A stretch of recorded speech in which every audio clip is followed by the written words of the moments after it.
Hey guys. Oh no. First time seeing a guide live. Oh, there it is. Dude. Hey guys, Xaryu here, and today we are going to be covering Discipline Priest in Dragonflight. Okay, I'm restarting. I almost said Dragonlands, and then I almost said Shadowflight, and then I was like, what the fuck is the expansion called? Too much eye contact? Nah, there's never such thing as too much eye contact, my friend. Oh. Hey guys, Xaryu here, and today we're going to be covering Discipline Priest in Dragonflight. This isn't necessarily just a disc guide, though. We're going to be covering solo shuffle as a whole. So tips and tricks that may be helpful to pushing up your solo shuffle rating as a healer. Now, I just rolled Discipline Priest yesterday or the day before, and went from 0 up to 2,500 in like 1 or 2 queue sessions. And there's some things that I learned along the way that I thought I might want to share with you guys that might be helpful in your solo shuffle adventures. All right, so let's first talk about the most important thing in my mind, and that is mindset and controlling your emotions in a solo shuffle match, right? And you might be like, dude, I'm gonna X out of this video. Like, this is, I want to see talents on Disc Priest. Give me a sec, all right? Relax. Just, this is important. Every game you're in a solo shuffle, it's many random players and yourself, and you have the option to either get frustrated at other people making mistakes, or you can take the self-responsibility and understand that I'm not playing right or perfect any of these games either. So if I'm playing DK Mage Priest and my mage runs in and dies without blocking, that can be very frustrating. At the same time, I am a new priest. I think of myself as somewhat of a newbie priest, right? You know, I hit 0 to 2,500, but in the grand scheme of things, there's a lot for me to learn. So I think of what I could have done better, right? I saw my mage running in. Maybe I should have been running in with him, right? I saw my mage doing this. Maybe I should have preemptively PS so he can stay more aggressive, right? I'm not saying that's the actuality of what happened. My mage ran and died without blocking, but it's a good mindset to go into solo shuffle. So the number one thing I want to start this guide out with is blame yourself, right? Even if it wasn't necessarily actually your fault. If you're under 3K rating or 3,200 rating, there's mistakes that you're going to be making every game. You know what? Almost at any rating, even if you're 3,200 plus, right? Like I'm the rank 1 fire mage in solo shuffle right now, right? But I still make mistakes almost every game. It's not helpful to blame other people when I'm still making mistakes. So anyway, that's how I'm gonna start the guide. Blame yourself every game, even if it's not necessarily only your fault. Focus on your own mistakes so that you can improve, come back stronger in the next game. That is critical if you want to climb as a healer, because it's very easy to tilt, right? It's very, very easy to tilt. All right, next, let's kind of get in the Discipline Priest portion of this guide. And like I said, it's not necessarily a specific Disc Priest guide, but since I did run Disc up, you know, in a day or two from 0 up to 25, it's like, might as well cover the talents that I was going with. Now, I don't claim necessarily to be a Disc Priest expert, right? I have a lot to learn, but these are the talents that I want to share with you that worked well for me on the way up. Okay, so I'm gonna actually cover my camera here as I'm narrating, because I don't want to cover the screen. But yeah, I'm playing Power Life, Bulwark, Void Shift, Mind Games, and on the left side of the tree here, there's a few things that you can change. And one of those things is against melees, Void Tendril is awesome, but if you're not playing against melees, you can go Mind Control. And Mind Control is specifically nice on Blade's Edge Arena to jump people off the edge. Other than that, though, and most games are melees, I play with Void Tendrils, right? If you're having trouble dying, you could send an extra point or two into Light's Inspiration. And if you aren't playing into anything with where Massive Spell is useful, so you're not playing into Pallies, Mages, Priests, whatever, or I guess not even Priests, just Pallies and Mages, really, where you don't need to Master Spell, you don't need it, then you can drop Master Spell and improve Master Spell and pick up some other talents like Body and Soul. If you want to go move with Grace and Body and Soul instead, that's fine. If you want to put another point or two in Light's Inspiration, that's fine. Or if you want to pick up like Mind Control too to get a little bit more control and drop Master Spell. Now, I'll put my camera back because that's pretty much the left side of the tree. Now, moving on to the right side of the tree, we're looking at the discipline priest points. And this side, you do have some options, but most high-rated priests I've seen and have looked at have played this exact build. I can actually export the build and leave it down below in the comments as well, but this exact build is what most people are running. Double Pain Sup, Rapture Shields, Purge the Wicked, you know, blah, blah, blah. Now, I know what you're thinking. What about Shadow Covenant, right? Shadow Covenant is fun, but it's not necessarily that good. One, it makes you go out of mana. Two, it's an extra global. And then three, if you try to Shadow Covenant and burst and you send that out and it doesn't actually work, now you're just like behind on mana, behind on pressure, behind on healing compared to just playing a basic healing spec. Now you're probably thinking, bro, I want to burst really hard on disc. This spec does a lot of damage. You're playing with Schism, you're playing with Mind Games, you're playing with a lot of damage. Like, you're pumping as this spec. Yes, you could get more damage, but this build heals a lot because you have Radiance, Light's Promise, and Ultimate Radiance. So most high-rated priests play this build right here. Most high-rated, and that's probably what I'd recommend you. Like, the #1 priest in Solo Shuffle all play this build. Now, if you want to play the alternative, you can drop Light's Promise, Powered Radiance, I believe Bright Pupil, and you can play, instead of Ultimate Radiance, a lot of people play Dark Archangel or Catharsis or even Eternal Rest and just top damage. That's a little meme, little troll, but, you know, whatever. You can do that if you want. I didn't do that. I played this pretty much every single game, and there really wasn't a single change on this right-hand tree. So that's the talents, right? And once again, I don't necessarily claim to be a Discipline Priest expert, but these are the talents that most of the top priests ran with. I played with it and it worked very well because it had a good amount of damage and healing. So you had a really, really nice balance of both. And you can still pretty much top the meters a lot of the games or come close with this build right here. Dome of Light, Inner Light and Shadow, and Ultimate Radiance. All right, next. We have, just quickly going over gear choices. Try not to take too long. Haste Verse, done, right? We have Haste Verse sockets, Haste enchants on the rings. I don't have the Bisque gear at all. I just made this guy like a day or two ago. We have our 2-set, Helm and Shoulders, Haste Verse, Haste Verse. We have Speed, Waking Stats, Haste Verse. I have Wafting Devotion. You could probably go with the Intellect proc if you want instead. I'm going with the Haste proc. I'm playing with the Insignia, extra Haste, and that's pretty much it. Wait, is there a boot enchant? Am I missing a boot enchant? I might be missing an enchant. Could be wrong. But yeah, that's pretty much it. Haste Verse. Perfect. Easy.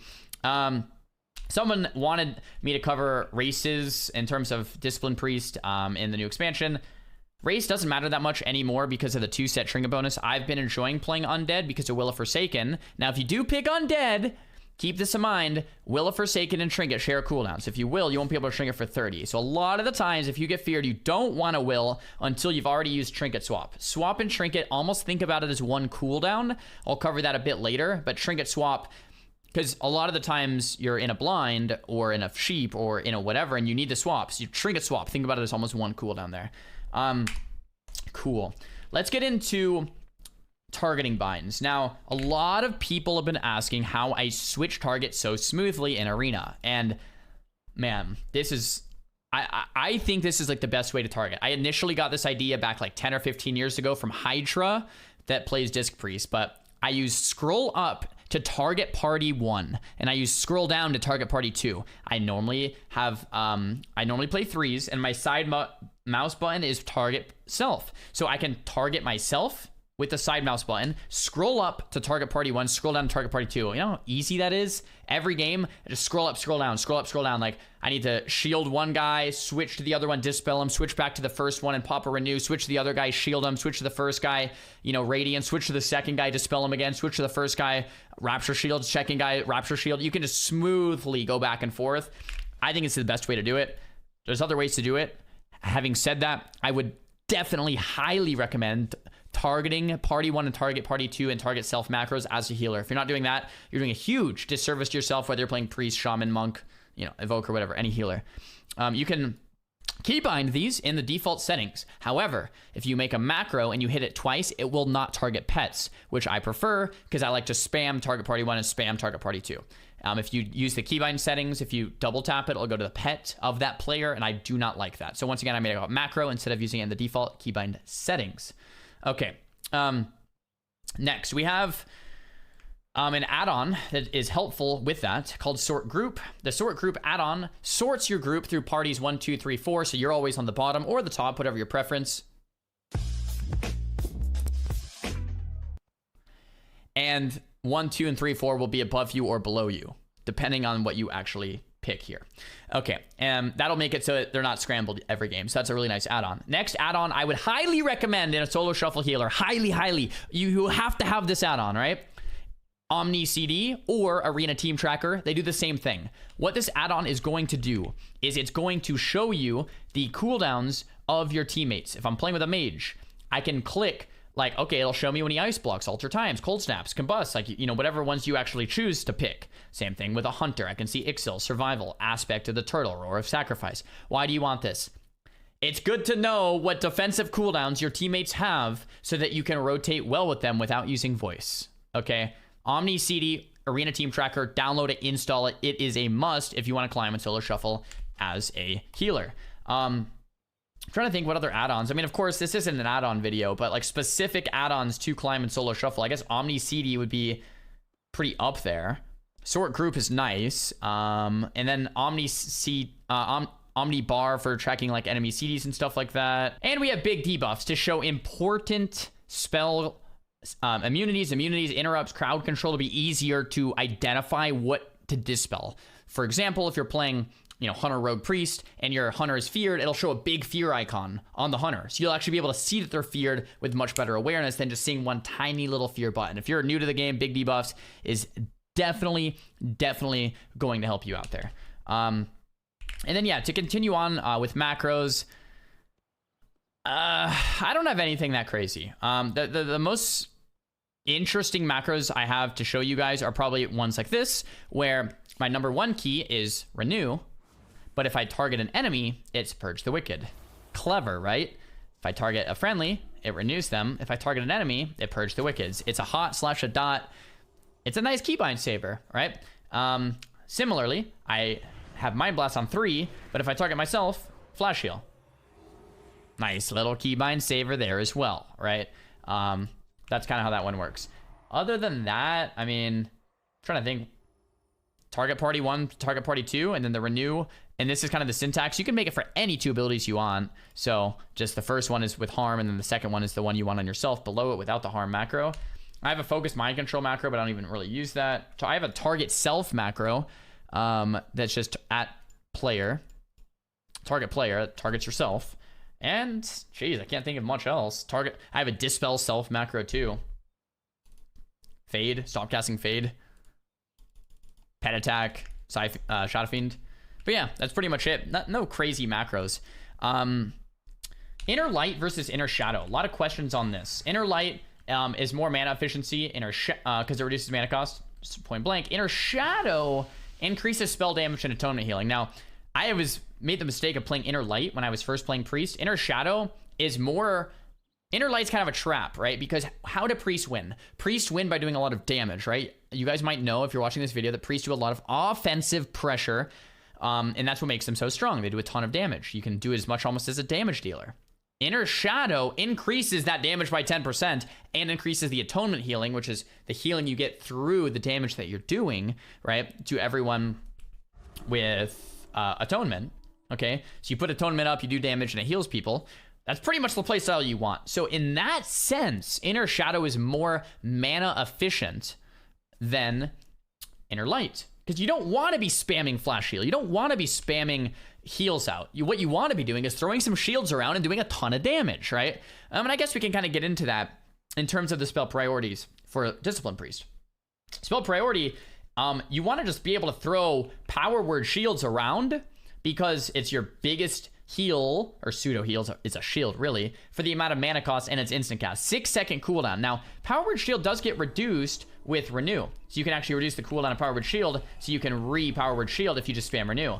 Now, this isn't really that good of an option unless you're being completely trained. You know, it's not a mana efficient option to just spam renew to get more shields, but if you're being trained by a cleave and you can't cast, sure, go for it. But you want to make sure shield is always on cooldown. That's like your number one. If you keep shield on cooldown, your HPS is going to be pretty decent, right? Every 6 seconds, you just throw the shield. Besides that, keeping penance on cooldown is pretty good.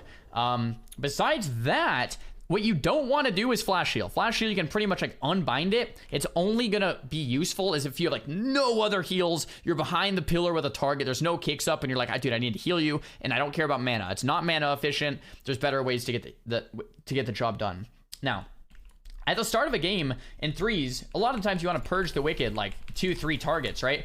The purge the wicked is going to be healing the atonement target. Okay, think about it as a haunt. The damage you do is going to be healing through atonement. So you want to get the damage rolling, and that heal is going to then come through atonement. So you want to get the damage out. From there, you can send a shield, maybe another renew, and then purge the wicked another target, right? So it's instant cast. That's kind of the start of the game. From there, you want to start doing damage. As soon as you can get damage rolling, usually you're going to start with a power infusion on whatever target, because if you give it to someone else, you get it as well. Okay, so you power infusion, someone, you can send a Shadow Fiend, and then from there you can Schism, Mind Games, double Mind Blast. If you get kicked on any of those, you send the Penance, and then if you want to send another Purge the Wicked, if there's no healing that needs to be done, what I would probably do is just throw out a shield or two, okay, and then just send some more Smites, into another Mind Games, another Mind Blast, into another Penance, and then throw another shield. Even if someone's full life, throw that shield. Keep those shields up on party 1, party 2. Now, in solo shuffle, things move fairly fast. So, right at the start of a game, a lot of the times, you're going to start that process, what I just did, but you're going to get kicked. You're going to get blinded. You're going to get CC'd. You're going to get gripped in from a Death Knight. Your teammates are going to die. One of the best defensives you can use right away is Power Word Barrier and Rapture. Powered Barrier and Rapture Shield. So you're going to spam shield with Powered Barrier. And this is before they get low. You don't want them to get low and then use this, right? When the enemies are popping offensives, okay? If it's a Combustion from a Fire Mage. If it's Death Mark from an Assassination Rogue. If it's, you see a big Glacial Spike coming in from a Frost Mage, okay? It's a big Arcane Mage opener, whatever. You want to respond kind of like when your teammates are still full life. You want to use the defensive cooldowns preemptively so they don't actually get to 10%. What your ideal situation is, you use your big cooldowns like Powered Barrier and Rapture to keep everyone like healthy so that your team can feel like they can play aggressive, right? Once you're 10% life, as a DPS player, you're a little scared that you're going to die. So you do less damage. You play more defensively. You don't want that. You want to have the pressure in your court so you can continue to do damage, so you can build more pressure. Priest is a healer, in that if you're winning, you win harder, and if you're losing, it's hard to come back. From the start of the game, you have to stay ahead. Okay, so shield, barrier. From there, another thing important to note is it's not bad to get kicked in Schism or Mind Games or Mind Blast. Why? Because they're shadow spell abilities. If you get kicked in Mind Games, kicked in Schism, kicked in Mind Blast, you can then free cast. If you want Flash Heal, you can get another shield out. You can free cast a Penance. You're not scared to get kicked. So even if you're being trained, all right, you can Schism to get a kick out of the way. Same thing with Mind Control. Same thing with Mind Games. Same thing with Mind Blast. If they don't kick you, you got damage off. You got the Atonement healing. So it's not like all that bad. And if they do kick you, now you have a kick out of the way. Mind Blast heals for about 10,000 just here on the target dummy, and that's not even with gear skilled up or anything. So it probably does a lot more than that. So think about it as kind of like a pseudo heal by doing damage through that atonement. Okay, that's really, really, really important to know. So keep the pressure on your side and then go from there. Now, you're falling behind, right? You get CC'd, you have to Trinket a Blind, your teammates are getting owned. That is when you're going to pop Radiance to pick up your whole team. It's kind of like an shit button. Radiance is an AoE big heal. You go instant Radiance with Ultimate Radiance, with Powered Radiance and Light's Promise. You get to just top your teammates back off. They get low, top them back off again. You have 2 charges that. It's not super mana efficient. It's also not that terribly mana efficient if you heal 2 or 3 players with it. If you AoE heal, it's actually fairly mana effective. Another thing that's nice about Radiance is it does apply Atonement, which is really nice. If you need to get Atonement quickly on everyone, boom, pop your AoE heal, get Atonement on everyone, make sure to keep everyone back up. Because why? Because you want to do damage. You want to start pumping. You need to start Mind Blasting, Smiting. The priority in damage is Schism, Mind Games, Mind Blast, Penance. Make sure, I guess, before all of that, Purge the Wicked on 3 targets, then Schism, Mind Blast, Mind Blast, then Penance, and then spam Smites. If you are spamming smites enough, you're going to be getting instant flash of light heals, healing through atonement, and creating pressure. It's just the best of all worlds. Once you're ahead, you stay ahead the rest of the game. Once you get behind, it's very hard to come back. So you stay ahead by using your defensives early, so you can stay ahead, get on top of the game, and then you finish them out, right? And we can maybe like throw some games in here too to show you guys how that actually works. Like as a priest, once you're ahead, you stay ahead, and you don't really ever want to lose that pressure. Okay, next we're going to talk about positioning a little bit in a solo shuffle as a disc priest. Disc priest, you want to stay in the open so that you can do max damage, especially against double melees. So if you're fighting like Windwalker, Rogue, Warrior, DK on Tolvaron, you want to sit in like the corner, man. You don't want to be near those pillars. They're going to run on the pillars in line of sight you. You want to stay in the open so you can do as much damage as possible. Now, if they're on you, you can use your defensives, and then Priest can tank pretty well with Power Word Life. I guess I failed to mention Power Word Life you use when someone's below 35% life. Desperate Prayer, Shield, double paints up, barrier swap, rapture. Like, you should live a while if they're just training you. And if they're training you, both your teammates can peel that pretty well, or trade on the other healer, and you a lot of times will win that trade with double fear and void tendrils. So it's not even the worst thing. But if they're not on you, what you want to do is be in the open 40 yards away, but in the open. So you don't want to run into the melee, but 40 yards away on the melee, spamming smites, mind games, mind blast on offensively to 30k DPS, heal through atonements, and the enemy team is now running. Once the enemy team is running, you keep them on the run for the rest of the game just by doing that damage, right? So that's the position. Now against casters, it gets a little trickier, right? You can be near a pillar to line of sight polymorphs, fears, hex, right? But at the same time, you still need to do damage, right? So against casters, if you want to swap like Inner Light, play a little more defensives, throw a couple Purge the Wicked's penance line of sight, because you can penance while moving.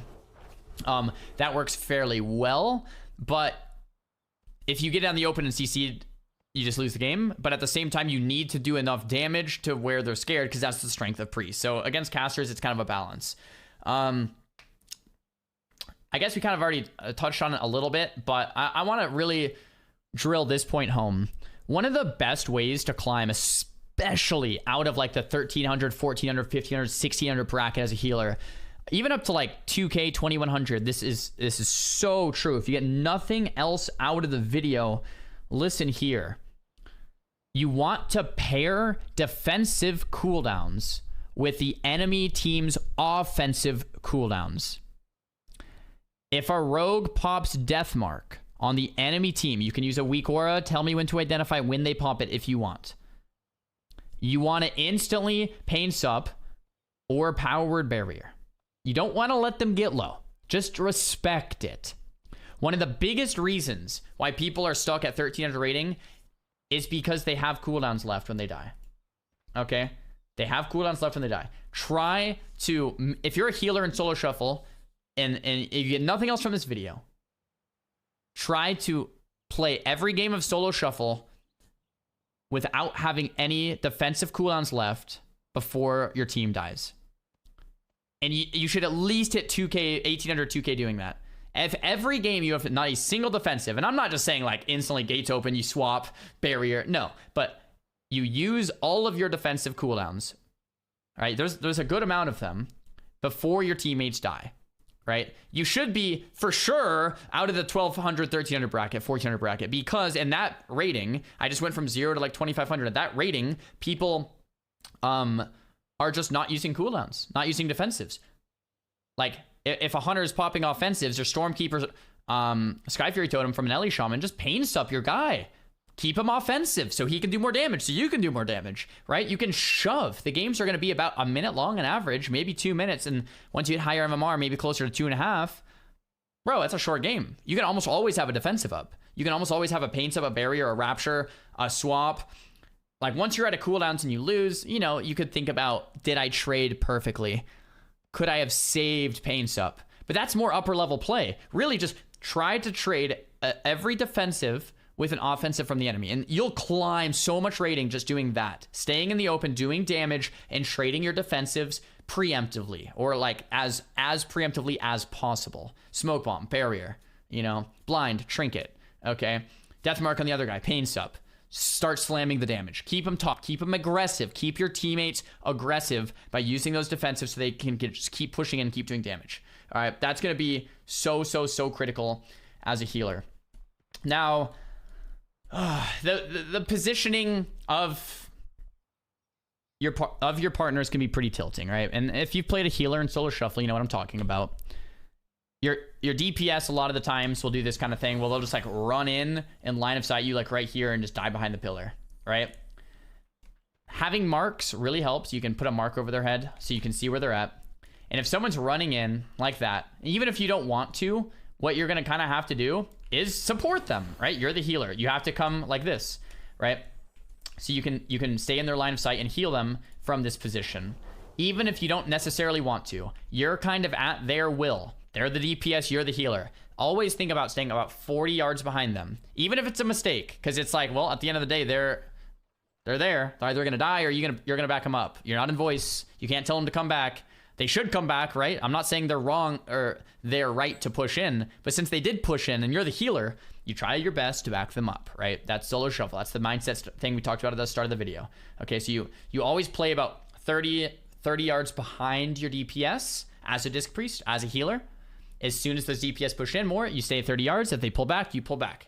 They push in, you push in. There's like a slinky, right? You want to continue staying at that 30-yard range so you don't get cleaved from like a Feral or a Death Knight or an Asa Rogue. You don't want them easily vanish, triple garrote your team. You want to stay far enough back to avoid CC so that you can spam as much damage as possible. And if your teammates run in, you kind of run in and follow them. It can be tricky, of course. I'm not saying it's always just super easy, but that's what you want to keep in mind in terms of that positioning.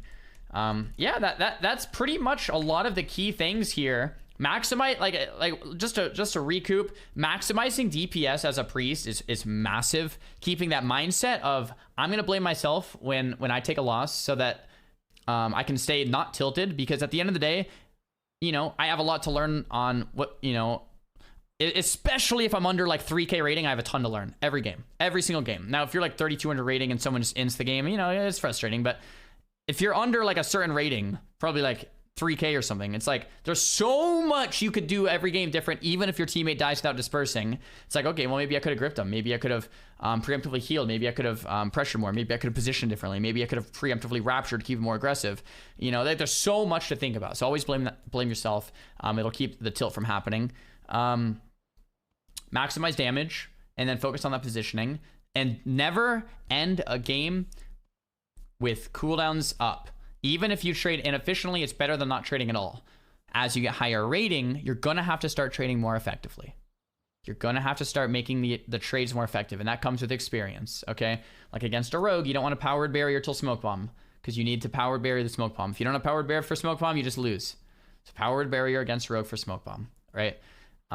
Trinket in the rogue. You usually want to stay for blind. Why? Because if you don't have trinket for blind, they'll just blind sap you. You instantly lose the game, right? Trinket and life swap. You usually want to use those together. Why? Because if you don't use trinket and life swap together, a lot of times you won't use life swap at all. Okay? Rapture. You want to use it offensively on big enemy cooldowns. Okay? Pain suppression. You can use it while stunned. So when you can get value out of pain sup while stunned, you want to use pain sup while stunned. If you have the option between pain sup and trinket swap, just use pain sup. Save trinket swap for a time that's more dire, right? Use pain sup while stunned to get more value out of it when you can. You're stunned, a hunter's about to trap you, throw out a pain sup so your teammates can stay offensive, so you don't have to trinket the trap. So then you can, you know, just quickly top them up and keep doing damage, right? These things take time to learn, but as you play more, you're gonna be able to think critically and make those trades more effectively. Now, the final tip I'll leave you with is, and this is more of an upper echelon tip, like based on what I was just saying, is every game we're making mistakes. To distinguish those mistakes from just normal games, if you record your games and watch them back, you can see the mistakes that are happening in real time. And then you just go back and watch your VODs, see, oh, okay, I kind of wasted pain stuff. I could have traded barrier a bit better. Now, if you're watching those VODs and you don't know what you're doing wrong, okay, you have no clue what, like, you're like, I don't know why I lost this game, right? Go watch streamers, rank 1 players, footage here on YouTube of top players and actively look and watch and see what trades they're making. The streamers stream all the time. Hydra, Gex, right? Sidu. Whaler. I'm trying to think of other top priests. Xaryu. I think even Peekaboo might play a priest, but he might be like super low rated. But still, you might even be able to learn something from Peekaboo, okay? Use your intelligence, focus hard on why they're trading, where they're trading. Bomb, barrier, pain sub, death mark, right? And you'll start learning those things. Anyway, I hope this video helped, guys. If it did, give it a big thumbs up. If it didn't, I still love you guys. Don't forget to subscribe, and we'll see you guys in the next video. Peace.